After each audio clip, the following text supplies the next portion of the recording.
Isaiah Collier becomes the latest player to abandon USC basketball. Bear Alexander is an extremely confused young man, and Shohei Ohtani's former interpreter is negotiating a plea deal. Good morning. I'm James. This is your daily dose of sports and snark for the greatest sports city in the world, Los Angeles. This is the faithful Angelenos morning report. So it is April 11, 2024. Yes, I am aware that O.J. Simpson died. We will talk about that in a few moments, but life will always go on. Welcome to the Sanctum Sanctorum of LA sports. And if you like being in the know about LA, clickety-clack the like button. Clickety-clack the subscribe button. There's a notification bell. Hit that. It'll let you know when we drop new content. Sharing is caring. Let people know we exist. And by all means, comment. You know this. I look forward to hearing from you guys. Now, before we go through the news and notes, I'll look at the scoreboard. The Twins avoided a sweep by edging the Dodgers 3-2. Kudos to Minnesota. Dodgers are still in place. They're off today. They're coming back home. Meanwhile, Bones Highland scored 37 points, but darn sure wasn't going to be enough against Phoenix. Phoenix 124, Clippers 108. The Clippers were without Kawhi Leonard. They were without James Harden. They were without Paul George. They were without a chance. Let's just be real. Meanwhile, today, Calgary is at the Kings at 7:30. Another chance for the Kings to clinch a postseason berth tonight. But we got a lot to talk about. Lots. So let's get to the news. As expected, guard Isaiah Collier declared for the NBA draft.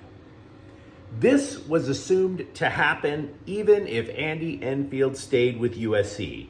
Now, Collier, he came here from Georgia, heralded as the top high school basketball player in the nation at the time. And during his time with the Trojans, he could pretty much almost score at will. He was scoring more than 16 points per game. That was second on the USC. But the Trojans finished 15-18. Which snapped a run of 3 consecutive years going to the NCAA tournament. Now, I'm not saying it's Collier's fault. He just simply was part of the equation that led to that record, whatever that equation turned out to be. Collier also broke his right hand in January, and that required surgery. I've skimmed over reports on the guy. He's probably going in the early teens in the draft. I've seen some have him as high as 7. Some have him as far back as 20. He's probably going to be a late lottery pick. He's explosive. He gets to the rim. He finishes. He definitely looks like he's been lifting weights for quite a while. So he's not going to be like some little stick figure who has to develop into an NBA body. Now, I think he's already there. But his jump shot is considered inconsistent. In other words, if you draft Isaiah Collier and he winds up working on his jumper and it becomes consistent, you've got yourself a starting point guard. If his jump shot never develops, then you got probably somebody who's an energy guy off the bench. That's just what I'm reading. Meanwhile, though, there is a guard coming to USC, which brings the Trojans basketball roster up to 6. Baby steps, guys. Baby steps. Clark Slechert of Penn.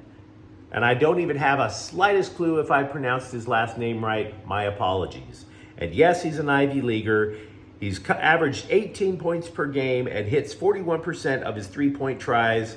But again, that's the Ivy League, okay? We're not exactly talking about him dropping 18 points against a top 25 program on a regular basis. He will come to USC as a senior, which means he's obviously a stopgap, but it also means that he has a pretty decent idea of how to fit into a team concept. If we're being honest here, if we're going to be honest, this guy is at best like driving a Toyota Camry as opposed to Collier being a Mercedes-Benz. It's the best I can come up with on short notice. Meanwhile, elsewhere at Heritage Hall, in today's edition of What the Hell Happened, our second story yesterday was about USC defensive tackle Bear Alexander, how he was going to leave the football team for the transfer portal. And it turns out that story is completely wrong. So I feel pretty damn good about things. Now, to be clear, I didn't break the story. It was in 24/7 Sports, Fox News, CBS Sports, Fox Sports, ESPN, the LA Times, the LA Daily News. And you could bet your ass it was a story for every single football program in the top 25. Let's get Bear Alexander. It was online, it was in print. As a matter of fact, Alexander even retweeted the damn story. He retweeted it, which kind of sounds to me like he approved that he knew he was entering the transfer portal. Then Alexander tweets at 11 a.m. on Wednesday, I'm not crystal clear on what all the noise or what any of this portal mess is about. I'm here to finish what I started, and that's chasing a natty here at USC with my teammates. Hashtag fight on. It's like the guy, I didn't know gaslighting was a major out at USC, right? Love Trojans football, never was a student there. You retweeted the article saying that you wanted out of USC, and now you're acting like that never happened. You're not crystal clear, neither are we. Even yesterday morning, Luka Evans, and Luka Evans is the guy who Lincoln Riley tried to rip up his press pass about.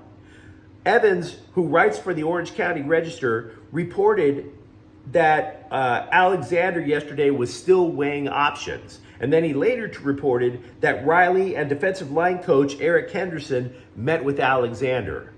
And Henderson is obviously a very popular coach at USC.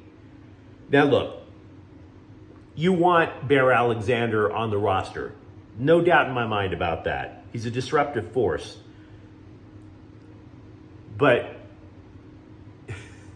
you're asking what looks like an unstable guy to stabilize your defense.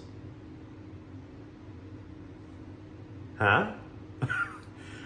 It seems to me like red flags can come in cardinal and gold too. You know what I mean? I'm not happy about saying it. Love USC football.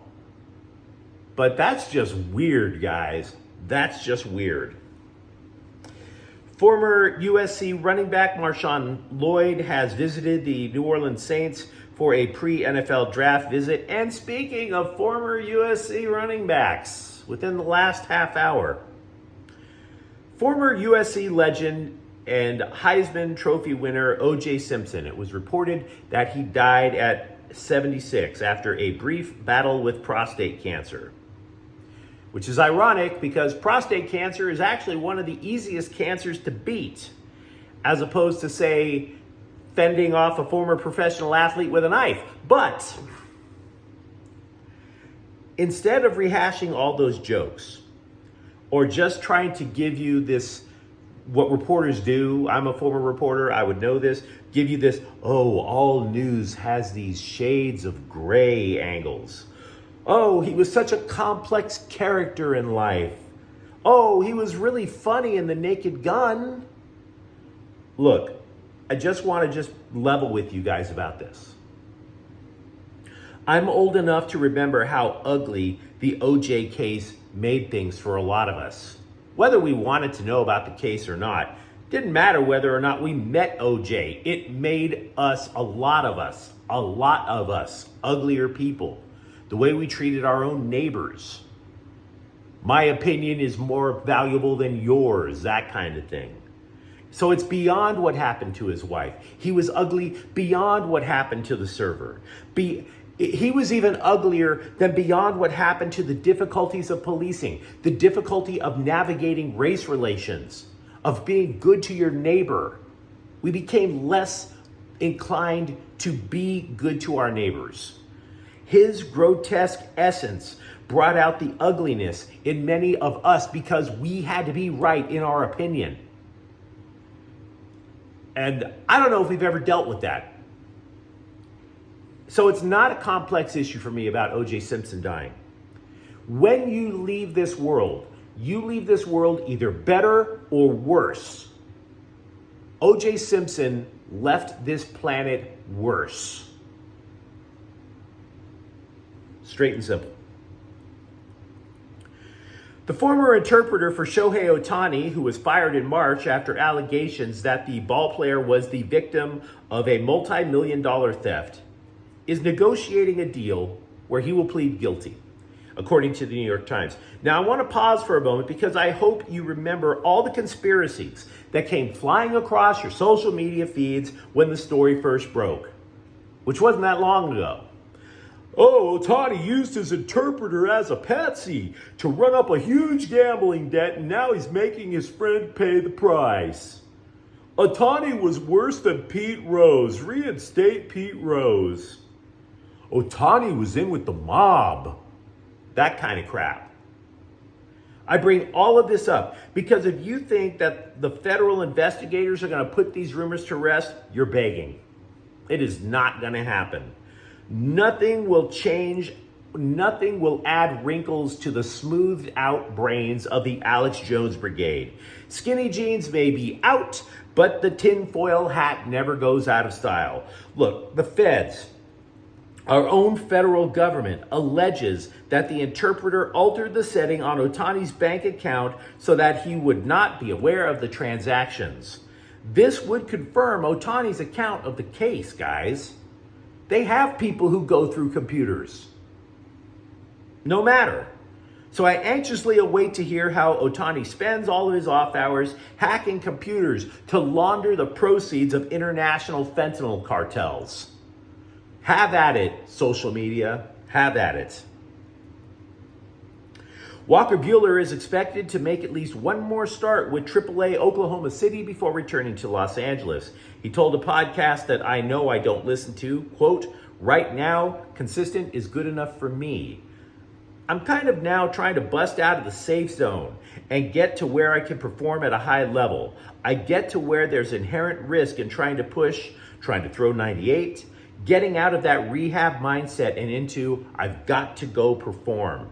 That little bit scary moves that I have to do to really do that is kind of the last stage of rehab," unquote. So Buehler's most definitely looking ahead. The Lakers, by the way, are definitely officially locked into the play-in tournament as a result of last night's NBA games. We just don't know which team that they're going to face. Quarterback Chase Coleman of Texas has confirmed to play for UCLA as part of the recruiting class of 2025. He is the third player to commit to the Bruins since Deshaun Foster was hired. Coleman is going to need to add on to his frame, though. He's 6'2" and 160 pounds. Wow. Somebody's doing his crunches and drinking lots of water. He picked off 2 passes. He compiled 26 tackles as a junior. But the Bruins also lost 2 defenders to the transfer portal yesterday. To be frank with you, neither of them made much of an impact. Defensive back Isaiah Newcomb, he was mostly a special teams guy. Defensive lineman Quinton Somerville played only 3 games for the Bruins last year and didn't make a single tackle.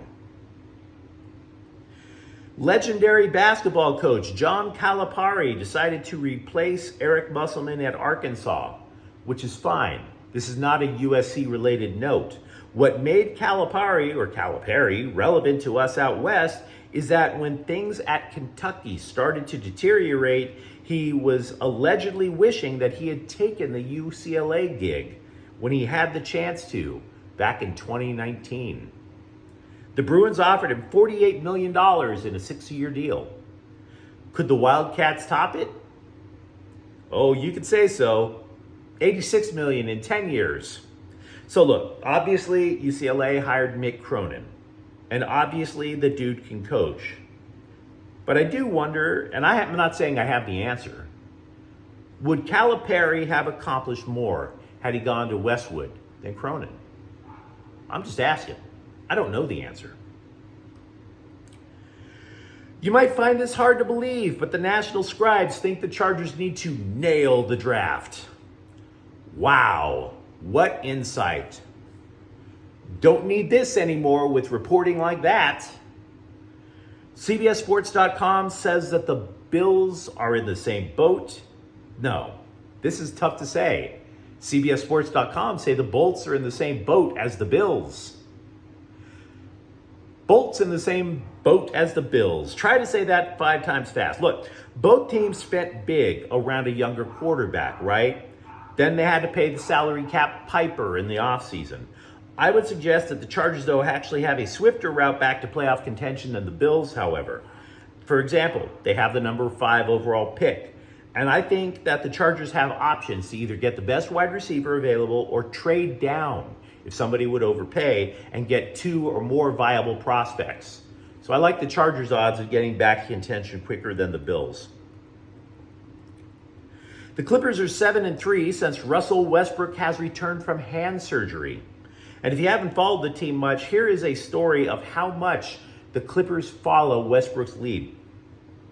ESPN reported that when James Harden first came to the team and the Clippers face planted, Westbrook sent a text to Coach Ty Lue that led to a meeting. Westbrook supposedly told Lue in this meeting, and the meeting was so long it delayed practice, that if coming off the bench would help, he would volunteer. To which Lue allegedly replied, quote, "I don't necessarily know if that's going to be the right move, but we'll try it," unquote. At the end of the meeting, teammates noticed that Westbrook emerged from the meeting with his jersey flipped inside out. In other words, it was white, not blue. White means you're going to play with the reserves. And Kawhi Leonard told ESPN what his reaction was. Quote, "Sacrifice. We've been talking about it before. Not him coming off the bench, but just about sacrificing for one another just so we could start winning. And he did that and wanted to come off the bench so we could be better," unquote. Now, Westbrook is running the second unit, and doing so has boosted Norman Powell, who is becoming a 6th Man of the Year candidate. Not only that, the Clippers, with Russell Westbrook on the floor, sink 55% of their shots. So that is a hell of an upgrade by sacrificing. But you let me know what you think in the comments thread. Talk to me about what you think about USC basketball or Isaiah Collier's future.